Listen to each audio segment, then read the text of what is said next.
That is me. I am. What up, sports fans all over the world? It's your boy Mac the Giants fan, and I'm here with my guys, the Horsemen, Zion Zenith, Adam Costas. Y'all know the one and only NYG Jeffy T, always looking down on the shining that bright light. It's Superbowl weekend, and we about to get this thing kicked off. This is the Premium Takes Podcast. Let's go!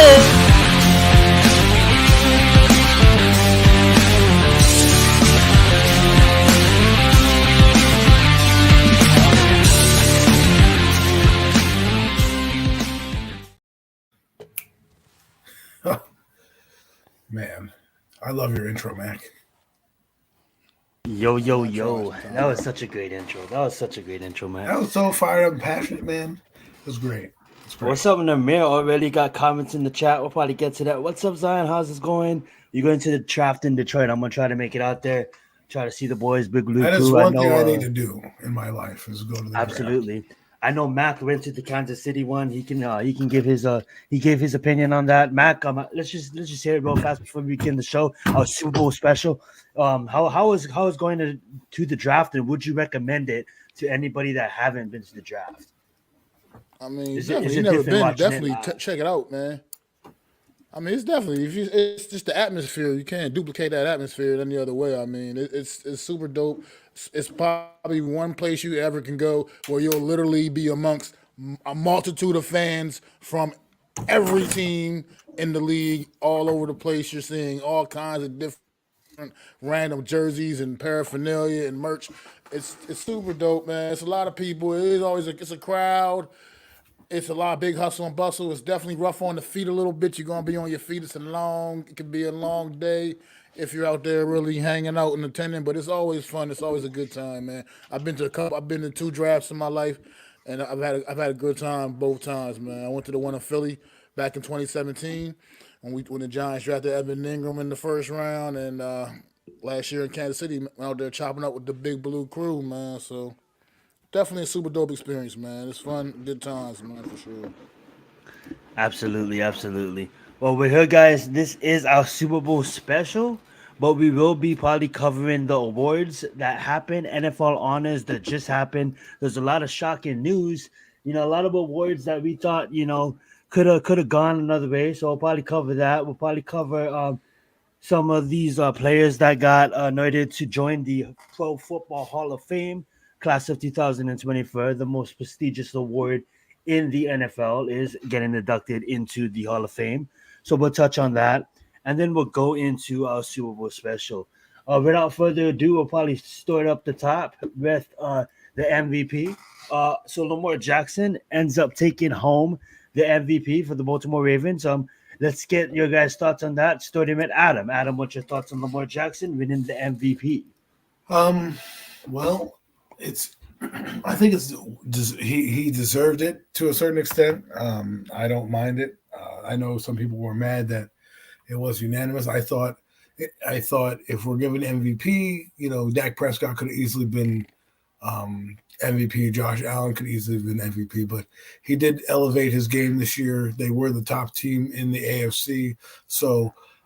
I just hope he continues to grow. He showed me a lot of maturity as a passer this year, which I thought was interesting. He was very dynamic running the football, but his pocket presence got him. And then I think in the playoffs, I think it was an anomaly. I think he met Patrick Mahomes, and I think sometimes the Mahomes effect, which I said to some people before, it's like when you play Jordan. Okay, you're playing the big magnet personality. You got to live up and raise up to that occasion, and that sometimes hinders your ability, and sometimes the pressure gets too big, or you're off by a fumble here, a fumble there, and the game turns. You know what I mean? So he deserves it for being the number 1 team in the AFC. But I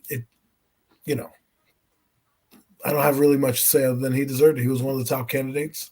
I might have went with Dak Prescott or Josh Allen, but Lamar Jackson got it. Congratulations to Lamar. I enjoyed watching him this season.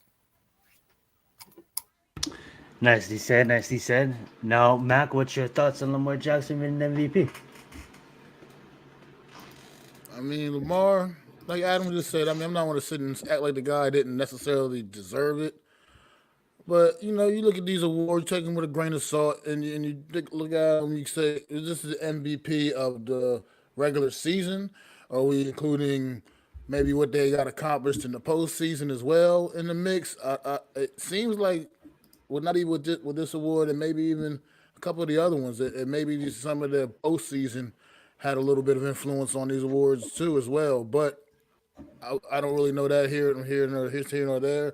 I mean, personally, I think if you're measuring who the most valuable player was, maybe this season, statistically, especially, as an individual, I would have probably leaned more towards the Dak Prescott. He put up some phenomenal numbers in the regular season. And so Well, I'm kind of thanks. right there on board with everything Adam just said. I'm not going to sit here and complain totally that Lamar Jackson won. Oh, he shouldn't have won. I mean, still a pretty well deserved award. I mean, he went out there and he also did have a tremendous season as well and led his team to, like Adam said, the top of the AFC. And he just ran to that buzzsaw, like you said, named Patrick Mahomes. He ran into the best in the world. And usually the best in the world wins, usually. So this is how it works out. Absolutely. Absolutely. You guys said that perfectly. Josh Allen, Dak Prescott should have won MVP. Yeah, that's what voting comes down to, and that's what sometimes I get so mad at. Just for example, where the college, the AP, just for example, the AP where they put some of these teams, like who, why is the top 25 even a ranking? You know what I'm saying? So honestly, with MVP, you want your guys to win, but sometimes with these votes, it doesn't swing that way. I believe that shout out to Lamar Jackson. They probably looked at what he did on the ground, what he meant, maybe how much plays that he extended on third downs and stuff like that, and what he meant for that organization. What Max said perfectly, what Adam said perfectly too. Maybe they're not, looking at so much of what you do in the playoffs is based off of the 18 weeks, the 17 games. But that moving on, we got Christian McCaffrey. Let's start at Mac. What's your thoughts of him? Obviously, give your thoughts. We all kind of knew it was probably going to go to Christian McCaffrey. I honestly would have gave him MVP, but we all know with quarterbacks what they do with that. But let's give your thoughts on Christian McCaffrey. Well, yeah, I mean, this was a well deserved award. Christian McCaffrey was an absolute offensive weapon this season for the San Francisco 49ers.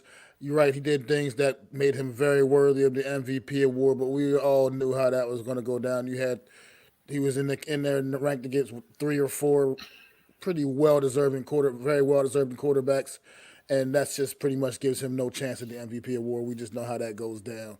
It's just like the Heisman Trophy in college. If you got a couple of great quarterbacks, pretty much any other position player is not going to have a chance at winning the award. It just is what it is. So this is kind of, I don't want to call it a secondary award, but in a sense, it's like that MVP secondary award. This is the award that usually goes to the guys like have a season like Christian McCaffrey or Tyreek Hill. This is the award that's pretty much preserved for them. Like I can go back to Cooper Cup a couple years ago, had that tremendous season, and thought that was really MVP worthy, but he had to settle for this award as well. And it's just what it is. What it is. I mean, I have no beef with this at all. Christian McCaffrey was definitely an absolute stud all season long for the 49ers, and he's a big reason why we're going to see him playing on Sunday. And I'm happy to see the young man get an opportunity out there in the big game because he's been one of the absolute best at his position his entire career. So Absolutely. Good take on that. What's your thoughts, Adam, on Christian McCaffrey winning? Well, I'm going to do a little different here. Christian McCaffrey reminds me of the modern day Marshall Falk, the do it all back out of the backfield. Can stay in there and third down and blitz and block, but he can also run receiver routes. He does everything. Marshall Falk was that back. Don't ask me. Go watch the tape. Okay, when he played on that greatest show on turf, he was the main reason that offense worked so well is because he was such a dual threat in the backfield. Well, guess what? We now have our modern day Marshall Falk here, where a guy like Christian McCaffrey does everything out of the backfield, catching the ball. And I think he's more valuable. And when we talk about valuable players, excuse me, he's more valuable than anybody on this team, right? Brandon Ayuk, Debo Samuel's out. They're still cooking with Christian McCaffrey in the game. right? But if Christian McCaffrey's out of the game, I don't think they have the same dynamic plays that they had. Remember, they brought him in a year ago or late last year, and all he's done is help them. But this year, I think he took it over the top because he was the main reason. Kyle Shanahan built an offense around him, okay? And when you have a weapon like this, I want to see him do well. I'd love to see him win the Super Bowl. Hell, I'd love to see him be Super Bowl MVP, right? If he deserves it, if they give him the rock and tote the mail, because that's how good of an impact he's had on the team. And I just want people to think about Marshall Faulk and think about Christian McCaffrey because they are very similar in what they do. I love it. Shout out Raphael. What's up? Thank you for joining us. Great takes, guys. And yes, absolutely, should have won MVP, but we all know how the league goes. And shout out to Christian McCaffrey. Nicely done bringing up Marshall Faulk, Adam. And that being said, over 2,000 yards from scrimmage. So highly respected for winning that award. Alrighty, let's bounce it back over to Mac. We're going to start with him again because I believe he predicted this player at the start of the year, and this player did win Defensive Player of the Year. So, Mac, what is your thoughts on Myles Garrett winning Defensive Player of the Year? Well, I mean, I'm not as upset about it as a lot of other people are. I mean, some people were downright butthurt about this last night when they handed this award out. I mean, look, to act like Myles Garrett didn't deserve to win this award is absolutely crazy to me. I mean, I get it. T.J. Watt had a tremendous year. He has tremendous years every year. I mean, T.J. Watt, unfortunately, may have set a standard for himself where the league looks at what he did this year as just another normal T.J. Watt season, And it might be unfortunate for him, but Myles Garrett absolutely deserved this award. He was a game record most of this season. He definitely held things down on that Cleveland defense, which is one of the absolute best in the league. And I just don't understand. I mean, people were just going crazy last night about Myles Garrett winning this award and saying how could that be and this, that, and the other. Look, Myles Garrett had a tremendous year, and he earned this award, and he deserved this award. And that's all I got to say about it. Myles Garrett had a hell of a season, man, and he's definitely well deserved of this award, man. So I don't know. People need to calm down and stop overreacting to everything, man. Look, T.J. Watt will get his one of these days, man, I'm sure. But this season, Myles, they gave this award to Myles Garrett, and I have no problem with it whatsoever. Wow. Yeah, that's what makes the NFL so special. I'm going to pass it over to Adam. I don't want him to lose his train of thought. Go ahead, Adam. Well, it's funny because you're going to motivate somebody, right?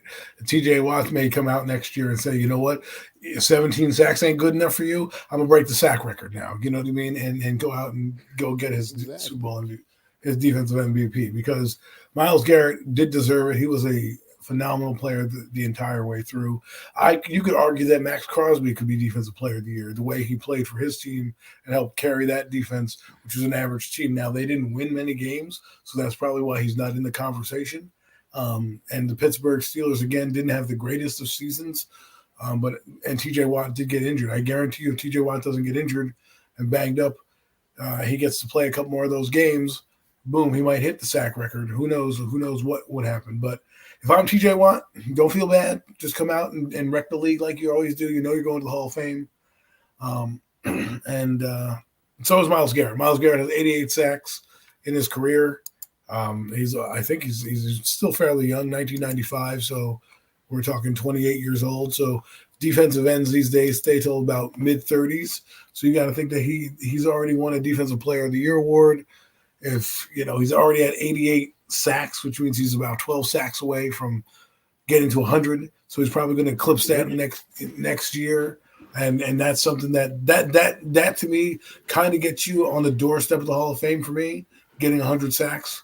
That's like, and especially if you're a good player. So, because my standard is Lawrence Taylor, and then I go down. Like, he's the gold standard for me. And then I go down, then I put like Deacon Jones and a few other guys in that realm.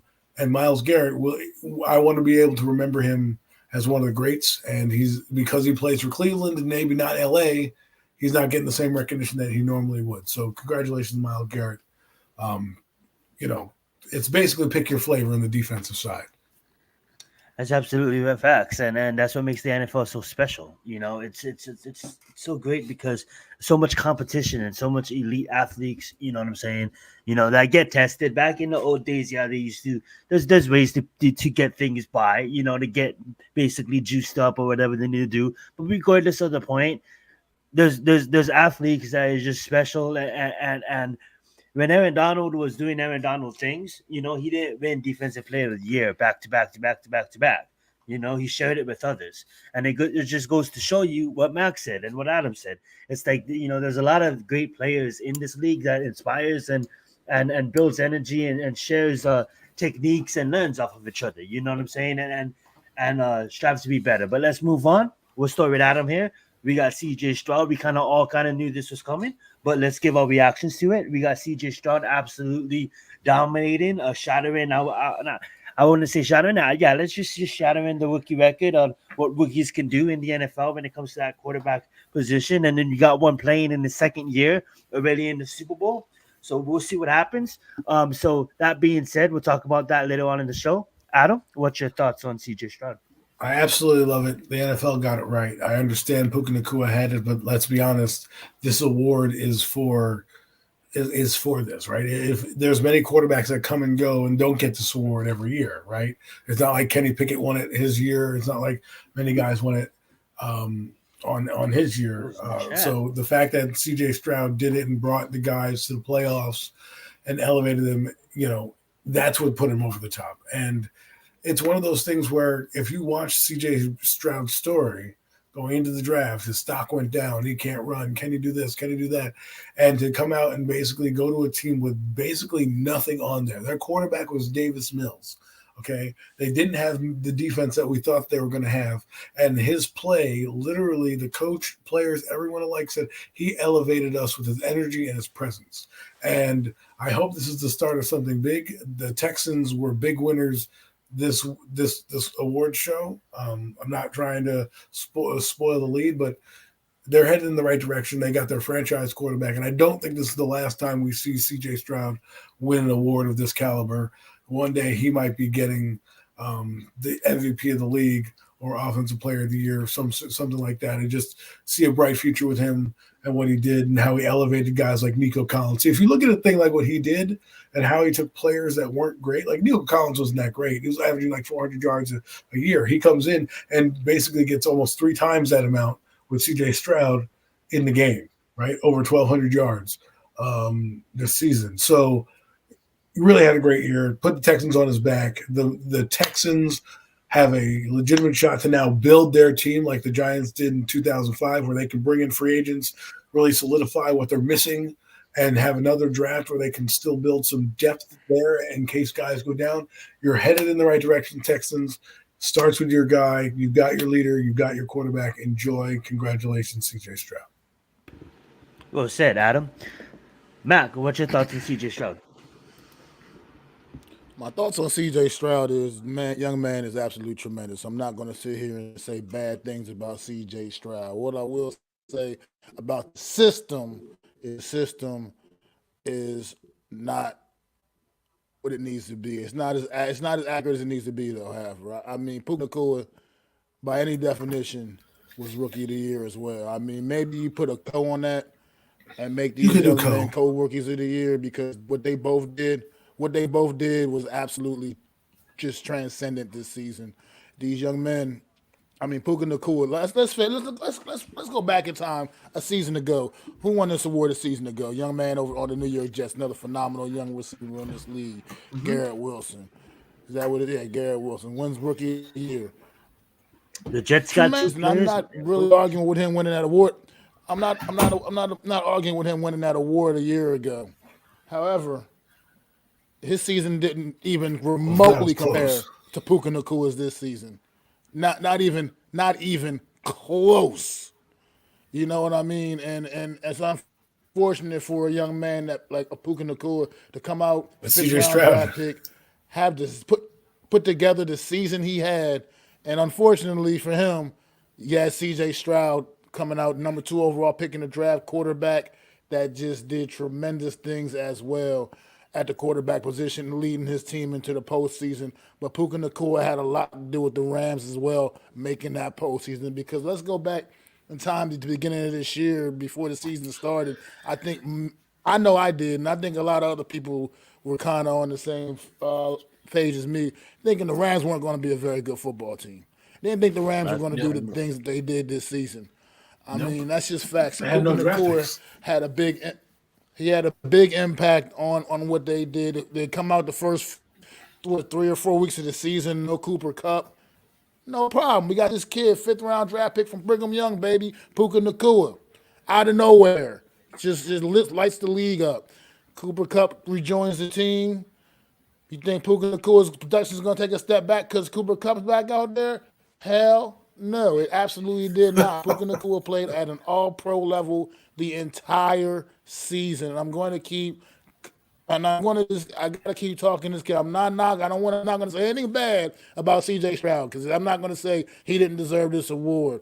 I'm just saying Puka Nacua deserved it as well. And maybe they should have put a co-rookie of the year on that one this year, because you can't look at what this young man did and act like he didn't deserve some kind of honor or accolades for that. I mean, it was absolutely tremendous, and he was a leader of his football team as well for the Rams. So I'm all good. CJ Stroud, rookie of the year, he deserved it, he earned it. But I just wish they could have done something to include Puka Nacua in this, because he had a very, very special season, a year to remember. One of the top rookie seasons of all time, as a matter of fact. I mean, breaking records all over the place. So I think if Stroud didn't get to the playoffs, it's a tough draw for the kid, unfortunately. If Stroud doesn't get to the playoffs or struggles a little bit, he probably wins it hands down, Puka. But like you said, it's a popularity contest. And I agree with you. I think Puka Nacua should probably be up there. As a matter of fact, I picked him to be Rookie of the Year. And, I knew they were going to go with CJ Stroud because, again, whether people like it or not, this is a quarterback-driven league. And when a quarterback can take center stage, they're going to put that guy there, because the NFL thrives on quarterback matchups. That's what they love. They want you to tune in to Mahomes, Allen, Brady, Manning, Elway, Marino, you know what I mean, Montana and Elway, Montana, Marino. That's what they like. That's the marquee. That's what they sells. That's what sells for them. So they're going to put that guy out in the forefront. It's going to sell jerseys. Not that Puka Nacua doesn't, and not that Puka Nacua didn't deserve it. Like I said, if CJ Stroud didn't have his season, he's the guy. He's definitely the guy, because if Garrett Wilson could win and he didn't have as good of a season as Puka Nacua, then Puka Nacua definitely deserves it. But the NFL, they know what they're doing, and their marketability, and who they get out in front, who are marquees all over the games that you play and you watch, right? When they show you hot streaks and everything like that, it's the quarterback. So, that's why he won it. They probably needed a guy like this to win it, just because it just, again, proves to them their product right, as in you need a franchise guy. Anyways, sorry. No, you don't have to apologize. I love the discussion, taking the time on discussion about it, and that's what this take is for. You know what I'm saying? And I agree with both of you guys. Obviously, I'm gonna take a different approach. I'll just say real fast that both players, which we all know are going to be successful. We have CJ Stroud that is going to probably land a upwards of $300 million deal eventually. He already was NILs with C4, you know what I'm saying, in college. He's going to be taken care of. And with what Justin Jefferson is asking to break the bank, he wants over 35 or something ridiculous, over 30 million for sure. If the Vikings give Justin Jefferson the money, Puka Nacua, if he continues doing what he's doing, he is going to be getting paid, and you only can win this once. So totally understand the discussion for it. Is not you only a rookie once, but there is a lot of other special awards that he can come down the road. But Adam laid it down perfectly, which we all know, quarterbacks, which we are going to talk about later on in our Super Bowl segment on the NFL, and what they like and what they don't like. But that being said, should you get an award for being like a leader at something? So let's say he led the NFL in receiving, right? Should that be honored at the award show? Because I believe he gets like league awards, like some trophies, but it's not like major, like mainstream awards. But he does get like little small, like individual, like trophies that the league gives out and that other organizations, maybe like Sports Illustrated, receiver of the year and stuff like that. He obviously gets recognized. Maybe he might get some sponsorship deals and stuff like that. So your name does get out there, and that's what I believe. But when it comes down to the award that really matters is this one, and there's only one offensive rookie of the year, and I just think I don't say I agree with it. I don't agree with it, but maybe it becomes a dishonor if they do split the award. There's no participation trophies. Either you win it or you don't. That's just the way I look at it. But definitely, Puka Nacua should have won one. But he did it. Defensive Rookie of the Year. Let's start with Adam Will Anderson Jr. Well, interesting. Third overall pick wins the award. The Texans, I told you, they took home some hardware this week, and for them, first off, I don't know. This could be a trivia fact. This is the first set of teammates going back to back in both offensive and defensive rookie of the year. I don't know if that's happened. This is the first time ever, or is it? It probably is. It has to be. Well. That's so. Listen, folks, I just created a trivia question right there because you may not see that again, where you have both the offensive rookie of the year and the defensive rookie of the year. Could have went to Jalen Carter. He had a solid season as well. I actually thought it might have went to him, but Will Anderson, he put on a show. He had a pressure rate. He was a very good disruptor towards the end of the season. At the beginning, they were a little worried. But towards the, he had 7 sacks, so that's a good start to his year. The expectation for a rookie, you may not want out the gate, 10 sacks or nothing. Like Thibodeau got 4, Hutchinson got 9 when his first rookie year, and Trayvon Walker got like 4. So you saw the maturation of what he could be, and the Texans got the Texans. In their short history, have had some decent defensive players play for them. And this is going to be another one of those decent defensive players that's going to play for this Texans organization.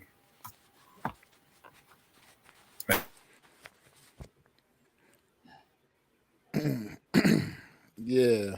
Once again, this is an award. Out of when we looked at all these awards, this was probably one of the harder ones to pick because there wasn't necessarily a true dominant standout performer in this category, to be honest. This is a testament of it's not always how you start, but it's how you finish. And there's 18 weeks to this in the season, and Will Anderson, as the season continued, his production continued to increase. It continued to go up, and he just got better down the stretch. Whereas a Jalen Carter, who started off kind of as a favorite for this award, kind of tended to he kind of tapered off, as the season went on a little bit. And that's pretty much probably what's his downfall, his undoing, and not winning this award. Will Anderson had a good like you said, a good start to his career. I think this guy's going to be a tremendous talent going forward. I think he is going to become an upper echelon, premier pass rusher in this league and just disruptor. And I think I can see great things in this young man's future on what looks like it's going to be a really good Houston Texans team going forward. Man, they got their franchise quarterback. They got a guy on defense that they can build things around, and they got a good young head coach, man. That good solid foundation for an NFL football team. So look forward to seeing Houston Texans got going on in the future going forward. They're going to be a fun team to watch for the next couple of years. What's up, Awesomeness Sports? Cornerstone players. Absolutely, and I want to touch on this. I want to touch on back-to-back years where the Jets, was looked at as a laughing stock. You know what I'm saying? And nobody even really wanted to go play for the Jets in free agency. And then what did they do? They turned their things around. They drafted a couple of players. They were aggressive. They were aggressive in the draft, and they flipped it around. And then they occurred someone from Green Bay, to come play for them. You know what I'm saying? Which is really awesome. Yeah, so they had the co-rookies of the years. Yeah, they did. And then if you look what the Texans did, they said, you know what? We have to give up some reins, bring in a new thing, tear it down, and be aggressive. Called the rebuild. Exactly what they do. It's called the rebuild. We'll touch on the draft and being aggressive in it. Maybe we do, maybe we doesn't, but that's the show. That's time for another show. Shout out to Anderson for winning, Defensive Player of the Year. Let's get it to Coach of the Year. This kind of shocked me, but totally understand understand it. Should be award for quarterback, running back, wide receiver, most touchdowns. I think so too. I think there Kevin should be a Stefanski. lot of fun awards. That should be recognizable too for when we have that discussion about Puka and not winning it. Maybe there should be an award just as significant, as some of these awards. Obviously, there's only one MVP, but when it comes down to all these other awards, maybe there should be. Do you guys have any thoughts about that? Of bringing in an award for like the most touchdowns in the NFL? So that's basically what I just mentioned Mm-hmm. was like the touchdowns leader, receptions leader. Are they going to honor them? What they might do is show them, hey, these guys won this award. They're all going to get they'll get something in the mail. I don't know what you need to do, but I feel like we honor the big stuff. But if they have other categories in award shows, as in who has the best soundtrack to a movie, or who has the best producer, or who has the best beat. It's not just I one think, specific. yeah, I think so too, Adam. Not to cut you off, I I think think obviously there's one main list, like a couple main list to mainstream outlets that there's these award shows. But when you look at these players when they're doing interviews, or maybe you watch like a behind the scenes or something about their lives, there's a lot of other awards that they probably may get from other sources, like your PFF or your Sports Illustrated, your Nickelodeons, or other entities, your Nikes of the world that does give individual awards throughout the off season, throughout all these charity events that they do as well. And I think Mac has something to say as well. Go right ahead, Mac. No, I was gonna say I was glad you brought this up, Wells. Thanks for bringing this up because I was actually having a conversation with a coworker about this very thing about a week ago, and yeah, I think NFL should absolutely acknowledge the positions. You got your MVPs pretty much is an award that's gonna almost most likely go to a quarterback anyway. And you got your offensive player of the year like Christian McCaffrey won, and that's all well and good. You keep those awards, but then you should also go and look a little deeper, like they do in NCAA in college. You go down, you get who's the best quarterback, who's the best wide receiver, the best running back, and those awards, those things should be acknowledged as well. Like as Yeah, as the individuals, Bolitnikoff Award, right, who's for your the best receiver. who was your best there? Who was your Yep. best defensive lineman? Who was the best interior lineman? Who was the best offensive lineman? Those guys never get love, in these award shows. You know what I mean? So they they uh they need to really maybe look into maybe doing some things like that, be a little more interesting, a little more fun, and also get some of these other guys, some of the other great players around the league, get them a little Some bit more, FaceTime. a little bit more acknowledgement. Yeah, Hey, absolutely. you hear Because that, there's a NFL? lot We're of giving great you more players, and these marketing. awards can only go to a limited amount of people. We're giving the NFL more marketing, free Absolutely. ideas off of this show. They're going to be like, hey, we got this idea for premium takes. We're not going to give you any money, but great idea by Mac the Giant fan and Zion Zenith to do that. Because the thing is this, right? If you're the league leader in passing, all you get is like an asterisk that you're the league leader in passing. Why can't I see that guy on stage as well? He deserves that because he led the league in passing, right? You don't need to go every individual award. You don't need to go like he led the league in touchdowns and like this. But if you like saying the passing category, QBs or whatever, because I know you can get into the minutia of it all, right? But I'm talking about the bigger awards, not like touchdowns and all that stuff. That can be given out to you at the NFL, but the passing leader, like the top 5 passers in the league, whatever it is, you give an award for, let's say it was Tua Tagovailoa, right? He gets an award for being the passing leader. Jonathan Taylor, running back, gets the rushing leader. You get to see those guys up front get an award saying, hey, you led the league in rushing. Hey, you led the league in passing. Great job. You know what I mean? At least I think that's what should happen. Absolutely love it. Absolutely love it. Good talk, guys. Good discussion. That being said, let's move on. Kevin Shavinsky, leader of the Browns, coach. Juan, what you guys' thoughts on that? D'Amico Ryans got robbed, is what I think Yeah, happened here. absolutely. D'Amico Ryans took a team that was basically a doormat and made them a playoff team and got to the divisional round of the playoffs. Meanwhile, Kevin Stefanski, who has talent out the ass, and only because of his quarterback situation being repulsive the year before, they still had that major defense, right? They lost games because Deshaun Watson or whoever wasn't playing quarterback for them. This year, granted, they did a great job on defense, but if I look at the two entities, I expected the Browns to be good. I didn't expect the Texans to be good. And so to me, when you do that, I mean, he had basically a run like Brian Dable, but almost even better because they were putting up points, playing defense, and went to the divisional round. And obviously, didn't make it, but they were playing the Baltimore Ravens, the best team of football at that point. But you can't take anything away from what he did and how he's turned that program around and made it into the winner that it is right now. So I thought he got robbed. Stefanski's been there before. I don't think he's did anything earth-shattering to me. The Browns, I expected to be somewhat in the playoff hunts. But did you think the Texans were? I did not. So. Well said, well said. Mac, what's your thoughts on Kevin?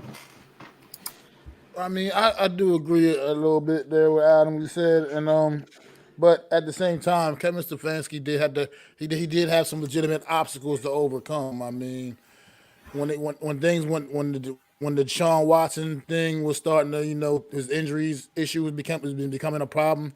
That team had a couple of rough weeks in Cleveland when they didn't really have a quarterback in place that could get the job done. I mean, and somehow you bring in old man Joe Flacco, and it kind of gets things going again offensively enough to hold it down. I mean, DeMeco Ryans, in my opinion, should have been coach of the year. So that is how I feel about it. I do agree with what you said, Adam. You just took a team like Houston that went from having the number 2 overall pick in the draft to a division title, a playoff win in the wild card round, and then making it going on to the divisional round with the rookie of the year at quarterback, with the rookie defensive player of the year on defense. I mean, I think DeMeco Ryans should have definitely won this award. I mean,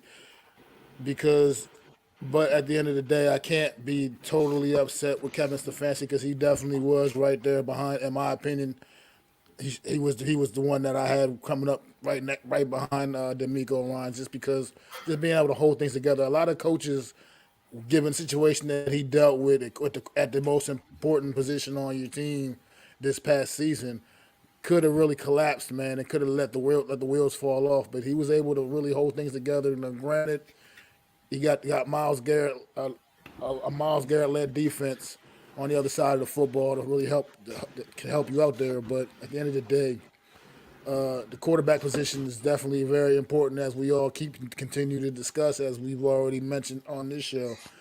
And things could have really fell apart for this Cleveland Browns football team, and the fact that he was able to keep them together and take them into the postseason. It didn't go well for him in the postseason, obviously, but the fact that he was able to still keep this team together, like I said, and lead them into the postseason, and they didn't win their division, but they had a really tremendous year, and I think DeMeco Ryans should have won it.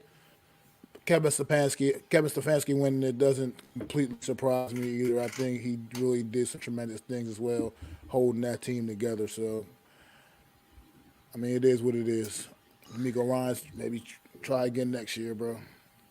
Absolutely, it is what it is. Shout out to Cleveland Browns for winning it. I wouldn't agree with that. I would have gave it to DeMeco, but it is what it is, and it just sucks. It just sucks because DeMeco, if I'm him, I'm pretty mad. I'm pretty mad about this one, guys. Like, this one is what I'm mad at. If you look at Baker's face, Baker's pretty mad at it. It's like, understand he came off the couch. He's ready to perform. I'm gonna give my take on it, and then let you guys take on it. But at the end of the day, like, for Joe to win it, I understand it. You guys already gave to Myles Garrett and Kevin. You guys can't help the Tampa Bay out a little bit. Nope. You got to go give it to old man Joe. Understandable. So my question is, though, is like, don't we preach about like taking care of the football?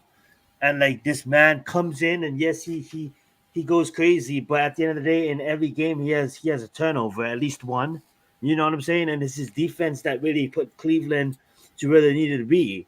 So when you look at Baker Mayfield, a lot of people may say like, oh yeah, but he has all these special weapons and he has a lot of turnovers too. But a lot of the games as well, we wasn't expecting Baker Mayfield to read the defense as good as he read the defense, and for him to do what he did in Tampa was absolutely amazing. I understand why they didn't give it to Joe, but I just kind of butthurt over this one. I really wanted Baker to get his, even though I really wasn't even a Baker's fan before the season, but he He definitely made me a fan this season. Shout out to Baker. But what's your guys' thoughts on Old Man Joe winning this award? Comeback Player of the Year. Wasn't Matthew Stafford in that category? Matthew Stafford was also in this I category. think that guy should have won the award because if you're talking about comeback player, he was actually injured, right? He was injured this previous season, and so to come back this year, and he was injured this year as well, and come back this year and have the season that he had and lead his team to the playoffs with the limited team that he had, I'll give that comeback player. Now, did Baker Mayfield have a good year? Yes. I don't want to take anything away from Baker Mayfield. He definitely should get his money and get paid. However, he was a starter that got benched. He wasn't injured. When I think of comeback players, I think of a guy like Breece Hall, who could have been comeback player of the year. He injured his knee, and he comes out and has a good season. You know what I mean? That's a comeback player of the year to me because he didn't play the previous year. He's coming back off an injury. That's a comeback. You know, I guess you can call coming off the couch like Joe Flacco a comeback too, since he's retired. But to me, he was sitting on his couch, and I don't think he played as well as Matthew Stafford did down the stretch. But if we're not talking about an injury, taking an injury aside, if I were taken away and add just comeback player, it had to be Baker Mayfield and what he's done in Tampa Bay. But for me, if it's coming off injury, which is what I think it is, it should go to Matthew Stafford. Well said, well said. Matt, what's your thoughts on comeback player of the year? Joe, Old Man Joe. Well, look, I don't know how they measure these awards, if it's truly just like regular season production, include a little bit of whatever you can see from them in the postseason. But if that's the case, I just believe that Baker Mayfield should have won this award. I really do. I understand why the young man was upset. I mean, he's had a rough career by no stretch of I mean, he's had a rough career, point blank and period. I think this season was pretty much his last opportunity to prove that he was worthy of being a starting quarterback in the NFL, or maybe even being in the NFL. And I think he went out there and proved that he does belong here in this league, leading a team. He led his team to a division title.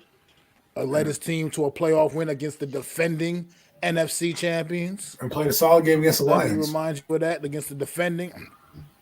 And he absolutely did. And so I think Baker Mayfield should have won this award. Joe Flacco really went out. I mean, he came off the couch and he really did some good things for Cleveland, keeping them afloat. They got him, into the playoffs, but he went out there and laid an absolute egg in the postseason game against Houston, man, and he looked like the old Joe Flacco we all remembered. So I just think if you look at that, that I just think that probably should have knocked him down a peg. But you know what? They gave it to Joe Flacco. It is once again, it is what it is.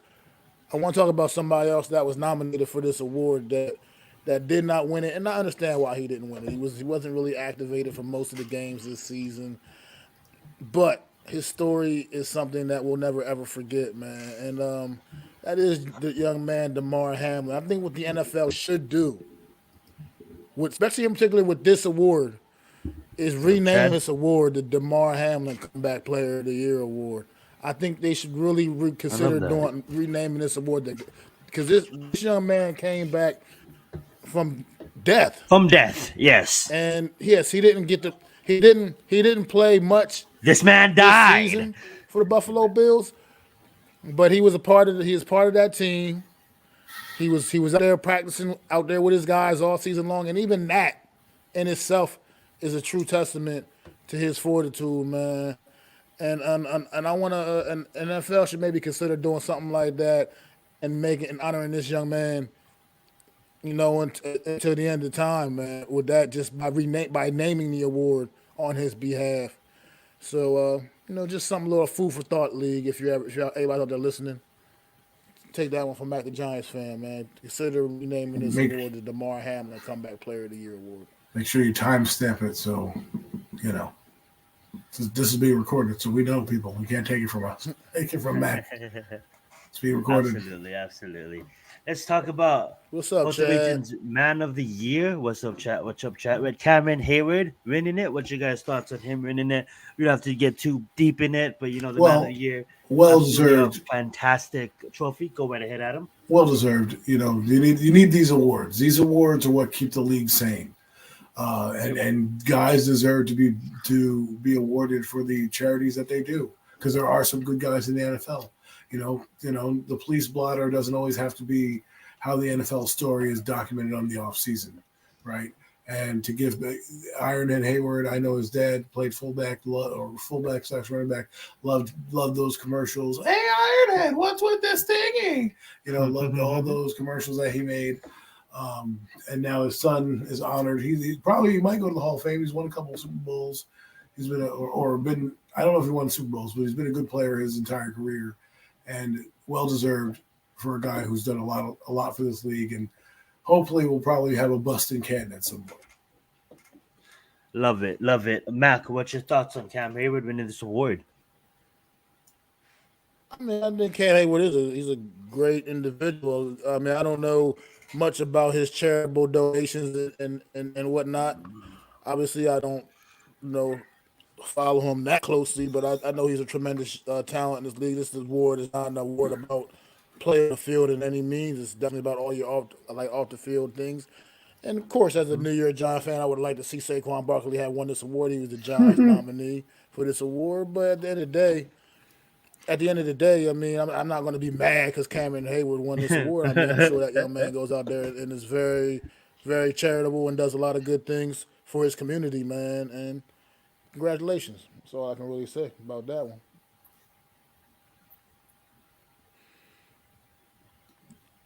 You're muted. You're muted. I just muted myself. My bad. Thank you, guys. So yes, guys, this is the Super Bowl special. We're probably gonna get in the Super Bowl talks here in about, I would say, another 10 minutes. But we have the class of 2024 that we want to touch on. I'm gonna ask the boys to select one player. We're gonna have it on screen for you guys can see all of them right now. I'm gonna have you guys select one player. And obviously, if you guys want to talk about two players, you guys can go right ahead. I'm gonna start with Adam. I think he wanted to talk about one player before the show started. He was really excited to see him on the list. So let's give the show over to Adam and have him say his piece. Well, I have two guys. First off, Andre Johnson's the guy I want to touch on first. I mean, people don't think this guy's a Hall of Famer. Go back and watch his film. Dude was an absolute stud at the wide receiver position. One of the best that wasn't talked about because he played for a young, up-and-coming Texans team. Remember, the Texans came out in 2002. He came a few years after that. It was an absolute beast when they got him there. Out of Miami, go look up his numbers. You can put him there with anybody. He's one of the best players I've seen, one of the quietest receivers you'll ever talk about. And let's not forget, he also beat up Cortland Finnegan for the Tennessee Titans back in the day. So that alone puts you in the Hall of Fame. There's a couple other guys I'd like to talk about here. I'll leave the 49er for Mac, but the one guy I want to talk about is Dwight Freeney. Dude deserved to be in the Hall of Fame. His spin move was absolutely tremendous. He put guys in a blender. He was a short, stout, stocky little guy, 6'2", about 260, but he got a lot of leverage on you. And him and Robert Mathis, his partner in crime, Robert Mathis, should also be on the ballot at some point, because without Robert Mathis, Dwight Freeney's not Dwight Freeney. Without Dwight Freeney, Robert Mathis is not Robert Mathis. So good to see him getting in the Hall. Mac, you got anything else? Any other people? Oh, the one guy I did want to talk about, I'm sorry, was Devin Hester. That's the guy I wanted to talk about. Why? Because we'd never had a return man go to the NFL. The guy's been one of the best in the NFL, most dynamic return man I've seen in my lifetime. The only other guy that I could even compare him to was maybe Dion. I mean, I liked Eric Metcalf, but Devin Hester was an absolute game changer. The other guy who was kind of good but doesn't have the numbers was Dante Hall. So good. I think he deserves to get in it, Mac. I don't know if you feel the same about Devin Hester, but those are I'll stop talking. But those are the couple guys I wanted to touch on. Well said, Matt. Absolutely. Well said, Adam. We're Go just ahead, talking Matt. talking about Devin Hester. I'll just go ahead and continue to piggyback off of that for the moment, because I absolutely want to talk about Devin Hester. Because when you are the best at what you do, and there's not even really a true debate about it, you absolutely be in the Hall of Fame, and I'm absolutely glad the committee put this young man where he belongs to be immortalized with the NFL greats. Because over the span of Devin Hester's career, there was not a return man that was even remotely on this man's level. Not even remotely on his level. Did this man open up a Super Bowl with a kickoff return for a touchdown in the Super Bowl? I believe he did. I believe he absolutely did. Devin Hester was so electric. Punt returns, kick returns, and even the occasional play come in and get an occasional play at wide receiver and dump him electric. I mean, this dude was just an electric player on the field with the ball in his hands. Sure, he was drafted in the NFL as a D-back, but that clearly was not his path. That was not his calling in the NFL. And he had 19 return touchdowns. I just want to put that out there. 19 return touchdowns between kickoff and punt return. So 19. Anybody questioning Devin Hester's credentials to be in the NFL Fame, I got 2 words for you. Suck it, baby. Devin Hester's right where he belongs amongst the greats of the NFL. If you I'm put all old school here, man. If you put all his numbers together real quick, he has over like 13,000 yards combined in his career, right? He has 3,000 rushing punt return. He has like 7,000. Let me get it correct for you guys here because I have it up on the screen. Let's not F around, right? So in punts, he has 14 punt return touchdowns, which is insane. And he has 3,000 yards returning on punt returns. But he has 5 kickoff returns, and he has 7,000 yards in kickoff return yardage. By the way, he had 2 seasons of 1,000 yards of kickoff return yardage, which no one, I guess, even talks about. We never really talk about that as a stat, but they do keep it as a stat. That's insane to think about. Not to mention, and that's right now over 11,000 yards. Then you add in over 3,000 yards receiving, and we're at almost like 14,000 yards total for his career as a player. So just wanted to throw that out there. Absolutely love it. Old school, man. I'm gonna go a little old school real quick. A little old school with this one, man. And I got to take it back to my childhood days here. Look, you got a couple senior members making the Hall of Fame this year. It's finally long overdue, in my opinion. I know Zion, you obviously did not get to see this man play football. I'm probably pretty sure Adam, you didn't see much of Steve Mongo McMichael on the field as well either. I myself can say that I got to see this man play while he was actually out there still playing for the Chicago Bears in the 80s. This man was an absolute beast, man. He played on a ferocious Chicago Bears defense. He was definitely in the trenches, and this is back in the day where it got dirty in the trenches. It got dirty in the trenches, and I mean. Steve Mongo McMichael, man, it was definitely a beast. It's a shame that players like of his caliber sometimes get kind of tossed to the wayside and end up having to wait this long. But I'm glad to see that he will get his opportunity to go out to Canton and have that speech and be immortalized with the all-time greats at his league, man, because he definitely was also an all-time great. And Steve McMichael, man, long overdue. But all these guys, man, I mean, all these guys are definitely deserving. Patrick Willis, we can go on and on about Patrick Willis, man, on and on. Julius Peppers, like you said, Dwight Freeney. These guys are all well deserved, man. So all of them were. That's all I got, man. Great Hall of Fame class right here. Great Hall of Fame class. And you know what it is? Now I feel old because these guys were my era of guys growing up, right? Dwight Freeney came in the mid 2000s. You know, Devin Hester, the same thing. So did Andre Johnson, Julius Peppers, and Patrick Willis all came in from that 2000 to mid 2000 range for me when I was a youngin watching football. And you was a young buck. And now I'm an olden because I'm about to hit the big 4-0 in the next few weeks.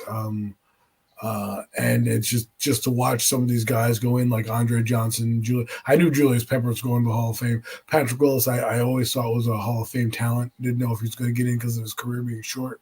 And Dwight Freeney, I knew that guy was going. And Hester, I always thought was going because I was always talking because there's other guys that deserve to be there, right? Eric Metcalf deserves to be in the Hall of Fame. He was a good return man. Brian Mitchell deserves to be in the Hall of Fame. He was a good return man. He was one of the best that we've ever seen as well. The most dynamic one probably was Devin Hester, and then another one was Dante Hall, but Hall won't have the numbers to get in. But Brian Mitchell should be there. Brian Mitchell absolutely should be in the Hall of Fame. So hopefully Devin Hester can open up that ballot, and maybe down the road, Brian Mitchell can make it in as alumni or an older one of the the senior members of the Hall of Fame. Well said, fam. I just want to take this time to just say, a lot of these players, I didn't really get the time to watch them play the entire Why? Their careers. Google. And do know them by name, but not really, I don't want to talk out of my ass. I would say this. I do know Devin Hester. I did watch him play a lot. I do know Andre Johnson, Patrick Williams. When were you born? 1993. So you should have seen Devin Hester. I mean, oh yeah, who I was going to talk about. Devin Hester, your boy said it perfectly. Watched him play. Watched him put the return position on the map. You know what I'm saying? When you look at special teams, a lot of people don't want to play that position. And when you have a guy out there like Devin Hester, the ability to take it to the house and make it exciting, make that part of the game exciting. That's why you look at the NFL and why they're not trying to take it out of the game completely. Trying to make it safe, but not trying to take it out of the game completely.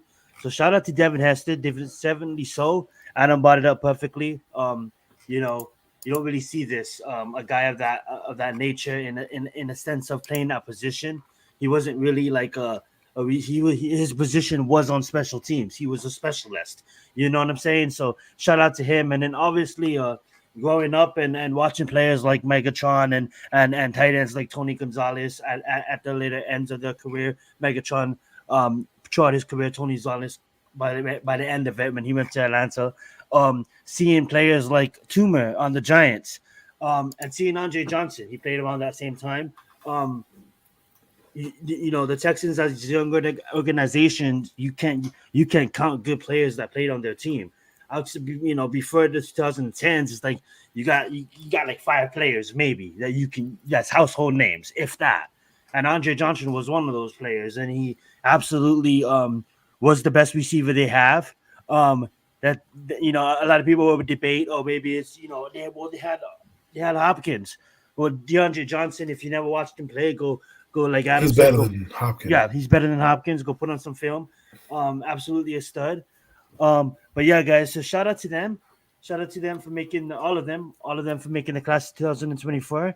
And anything else before we move along? And it's about an hour in, perfect timing. We'll start having some Super Bowl discussions. So any other thing you guys want to mention before we move on to our next subject? I just want to quickly put a bow on the Hester thing. I think Hester needs to be is the I guess how you say the seal breaker for positional players like this or positionless players like this who had one niche roles, because guys like Cordell Patterson, he might end up with 8,000 return yards and 2,000 receiving yards, and total yardage should matter. That's just, you keep stats for yardage, that matters. Like a guy like Tiki Barber has 15,000 yards total, 10,000 yards rushing, a couple thousand yards returning and receiving. He should easily be in the Hall of Fame just on sheer yardage and numbers alone. So I'm hoping that this will broaden that scope in the NFL, because a lot of great players are return players. Percy Harvin was a great return man, and I don't want to. It is still a position. I feel like if any position's on the field, except like if you're playing it, like punter, kicker, whatever, deserves to be in the Hall of Fame. What's the point of having those positions if you're not and having a Hall of Fame if you're not going to honor every position that's ever been played? So, well said. Well, guys, it is that time of the evening where we're going to talk about the Super Bowl. We got it right here in the background. We got the Chiefs and we got the 49ers, but we're going to do this a little bit different, guys. we're gonna just tease you guys a bit. We're not gonna go straight right into the main event of saying who's gonna win or give up predictions and who we're gonna think is MVP. We're gonna just play a little bit of side games. I'm gonna pass the duties over to Adam here in a bit, but before I do that, I'm gonna host the first two topics. The first topic, we're gonna talk about is just the outrageous prices of these damn tickets. Okay, now it started at $8,000 for nosebleeds, but now it's all the way up to $6,000. You're going to Vegas, bro. Down, it's down, it's dropping. But you can obviously see that the average blue collar worker, unless you want tickets, is just basically priced out of the game. This is just taking me back for the olden days when it was just the elites, the elites and them celebrating at the end. This is just getting ridiculous. The reason why they're doing this is because people would buy tickets for $1,000 and then resell it for $6,000 for $8,000. So Roger Goodell and the NFL committee, whoever's in charge in that department, was basically saying, okay, you guys want to buy tickets for $1,000 and resell it? Okay, guess what? Everybody's gonna suffer now, and these tickets are gonna be starting at $8,000. It's dropping as the game gets closer because obviously this is fucking crazy. But that being said, I'm gonna let whoever wants to start it out first. Started out $7,000 for nosebleeds. Let's not even talk about getting closer to the field. I'll start at the beginning at $2,000. No, I'm just kidding. There is the most expensive suite price is $2.5 million to enjoy this game. But go ahead. I'm glad I have that in my back pocket. That's why I'm here. But no, I don't really care. Because to me, it's in Las Vegas. The Super Bowl is outrageous. It's probably an okay idea to try it like this, but they're going to be like a hotel. And what a hotel does is the night of the hotel is you get your best rate the day of that you're staying in vacancy, because an empty room to them is empty business, empty money, right? Empty seat to them is empty money. So what's probably going to happen is you're going to see those tickets drop as the game gets closer and closer and closer. They're going to want to sell out. There's not going to be not a Super Bowl sellout. That would be absolutely insane. I guarantee those tickets will drop. They're just holding as long as possible. But I really don't give a damn because I don't have money to get there. So I'll be watching it on TV in the comfort of my own home, in my living room, having a nice couple snacks and beverages to go with it. Well said. What about you, Mac? Look, man, it's a Super Bowl. It's not a regular season game. It's not even a regular playoff game. It is the Super Bowl. It is the coup de grace.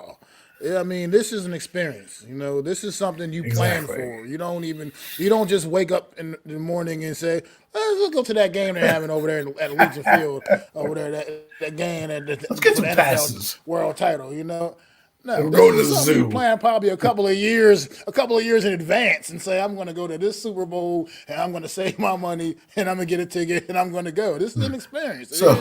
So you're not getting up and having your coffee and going to the stadium, just taking a stroll on by. I think I'm just going to go to the stadium. It for just a couple is what hours. It is. You understand what's going on. You understand what it takes to be able to attend this game. It's just. It is like if you want to do it, you got to be willing to put that big money out there, man. From what I understand, players don't even get free tickets, so they got to spend their money on their tickets on tickets as well, like to bring their families and get their families in the stadiums and stuff like that. So this is expensive for everybody. It costs everybody to go to attend the Super Bowl. Everybody, nobody's off the hook, man.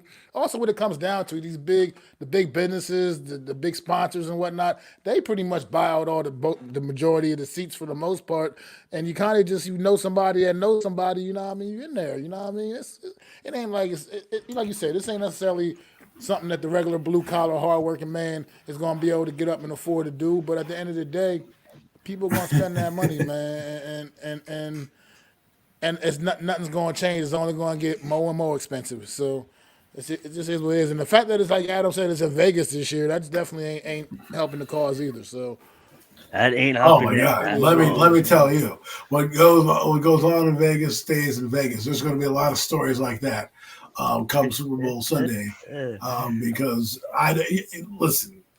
Everybody knows what happens in the Super Bowl, what it brings. It brings the town a lot of money. It brings the town a lot of revenue, and there's a lot of dirty deeds that are going on in the Super Bowl. And that's just part of it. So, and now you're putting in the City of Sin. Give me a break. I mean, well said, both of you. What's up, Chris? And thank you for joining us this evening. What's going on, Chris?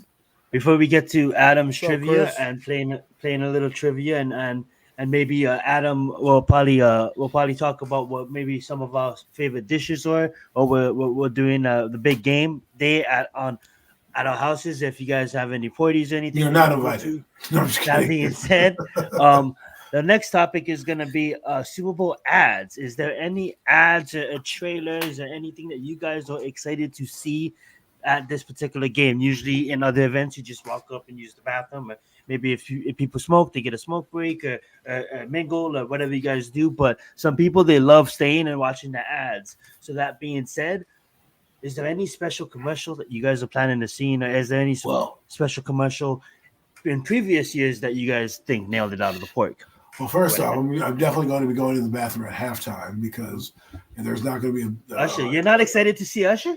I'd rather watch Rihanna and those groups. I'm not really. I don't really care who's at the halftime show. It's 20 minutes of my life I could care less about. It's just going to be another trivia question down the road. But as far as ads, I'm hoping that the TV and the Paramount Pluses and the streaming stations, because I'm watching on the streaming network, pack the breaks with fun commercials. Because being a person that's been in TV, I understand how it works, but sometimes you don't get the good campaigns till after.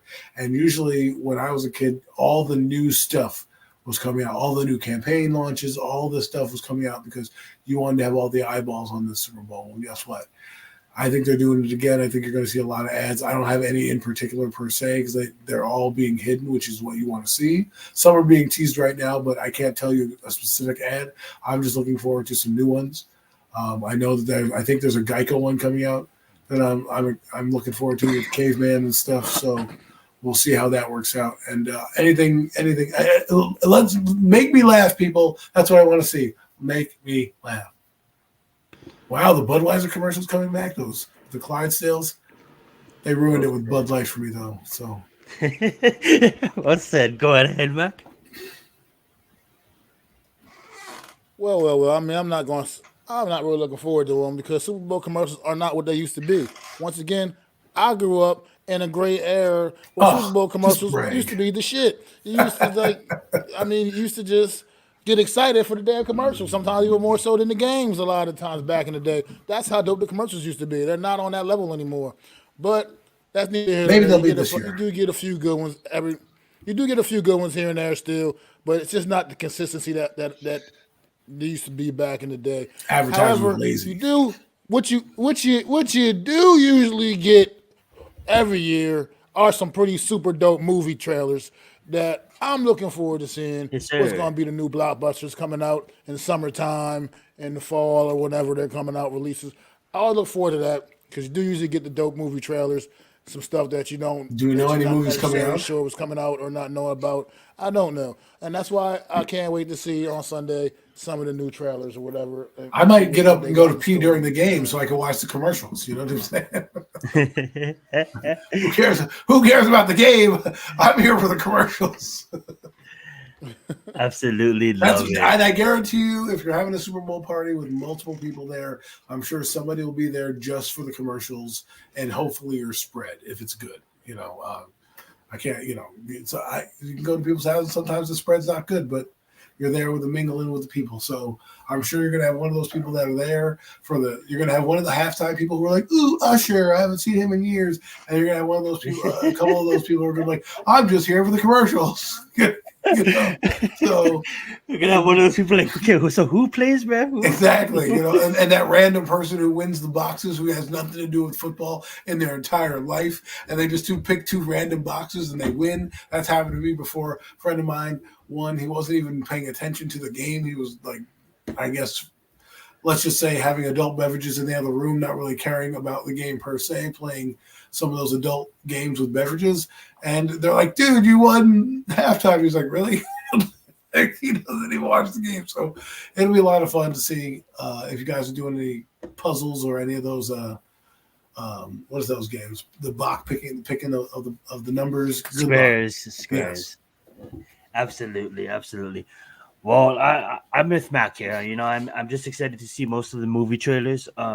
I don't really know what really is coming out, you know, in the summertime or anything like that. But I know, you know, there should be some good movies coming out. I know the MCU has kind of died down and, and has been dead, but hopefully there's a revival here soon. But even at that, hopefully there's a lot of new movies, a lot of standalone movies. We don't always need a universe or always need a sequel. Hopefully we have a good standalone movie. But the only thing that I'm kind of excited to, hopefully they preview, even if they didn't, I wouldn't really care because it drops in about a week and a half. Is the only thing that I know that I'm excited about that's dropping soon is probably Avatar: The Last Airbender, the Netflix series that is going to be live action. That is probably going to be amazing. That's probably going to do a final trailer at the Super Bowl.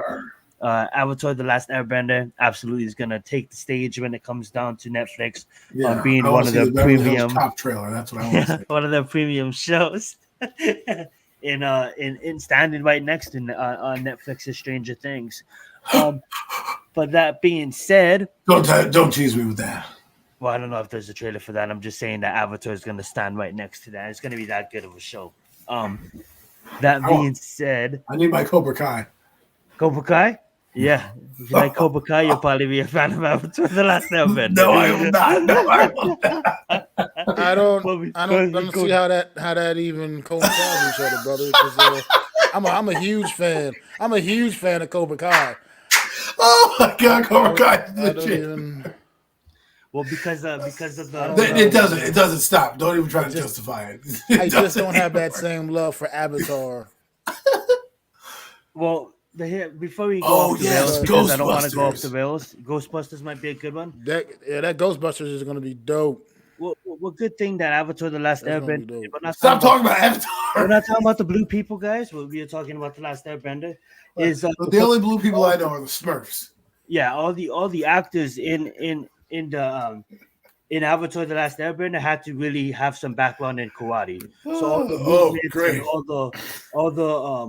all the techniques because in the anime, all the techniques in the anime was basically actual techniques, actual kung fu and whatever. You know what? Whatever techniques they use. So when it comes down to actors, there's a lot of martial artists that had to be martial artists to even apply for being roles as actors. And when you looked at the choreography, I know this is gonna sound crazy, but it looks like early day Matrix. It doesn't look like this stupid Matrix 4. It looks like early day Matrix with the choreography and the kung fu or whatever techniques that they use actually being truthful and honest to the craft, and it really looks amazing to the motion. I'll stick with my cheesy 80s remake of Cobra Kai. Fair enough. Cobra Kai. You can stick with the Airbenders. I've never been a part of the Avatar family. Let's move on from these crazy. And that is our pop culture segment of the Super Bowl. And I will pass the hosting duties now over to Adam. Go right ahead. Well, welcome to Adam's Trivia Hour. I don't sound excited because I am excited, but I am very excited to present to you the trivia that we waited for. I thought every year you got to have some questions. You know, we want to do a little 49er questions. We want to do general Super Bowl questions. So here we go. I'm going to throw some out there for you. Guys are willing to answer. I only asked one to the guys, and that was, I'll let it out right now. Where was the first Super Bowl played? Mac? The Los Angeles Coliseum. Los Angeles Coliseum, folks. I don't know if Mac's not old enough to see that one. I wasn't old enough to see that one.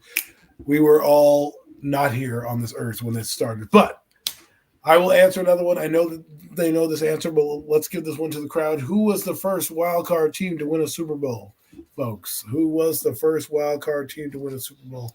Let's see if some of the people in the chat get this. We'll give you a few minutes or a few seconds. We don't really have minutes, but we have seconds. Music. I don't want to be taken off YouTube, so I'm gonna I don't think they'll take you off for a minute. You never know these days. They'll cancel you for anything. Well, let's see if anyone's still out there. Bueller. Okay, well, we'll move on with the question. And the answer is the Raiders. The Raiders were the first wild card team. The 1981 Raiders. Apparently, the 1981 Raiders. Mac did not let me forget that. I was not born in 1981, but there you go. Tampa Bay. Actually, good try, but it was the Raiders. It was the Raiders, yes. So these questions They beat the Philadelphia Eagles. The Philadelphia Eagles. I'm sorry.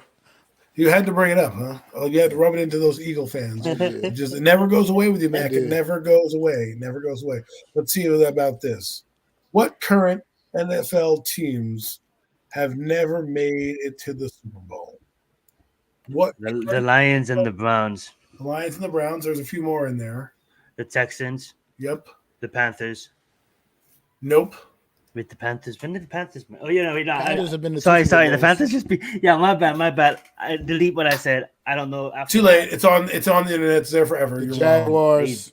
There you go. Mac got the Jacksonville Jaguars. Jaguars, Browns, Lions, Texans. I was thinking of that cat because I knew it was a younger team, but I meant with the other cat on accident. That's what I meant to say. The Cat Schmat, you got it wrong. Let's move it right along. I did. On the next one. What is the most popular food eaten during Super Bowl Sunday? What do people eat? Chips, nachos, either pizza or wings. Food?